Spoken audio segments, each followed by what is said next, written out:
Synthetic phonics is a way of teaching reading.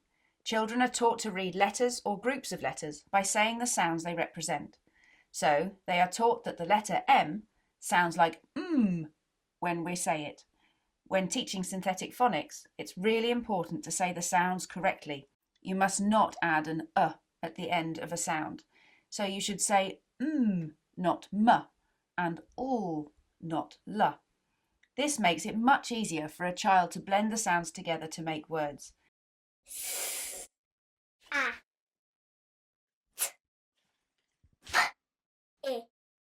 t, I, d, g, o, k,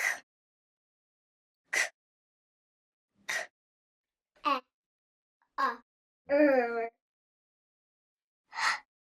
f,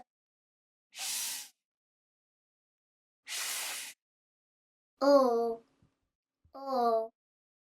s, j, w, x, y, z, z. There are 26 letters in the alphabet, but 44 sounds in the English language. This means that some sounds are made using pairs of letters. These letter pairs are called digraphs. When 3 letters are used to make a single sound, it is known as a trigraph. Ch, sh, f, w, a,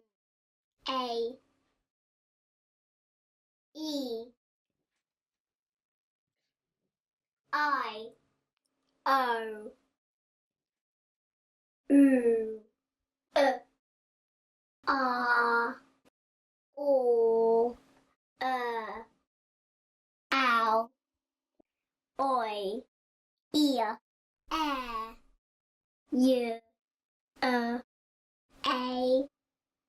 ow, I, E, oi, U, O, W, U, O, E,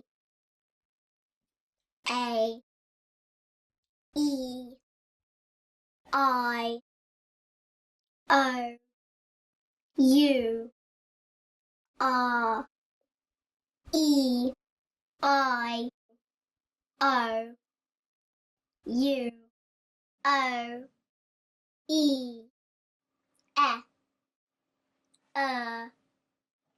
U, I, K, S, J, A. Once they have learned to say the sounds correctly, your child can then start to read words by blending the sounds together to make a word.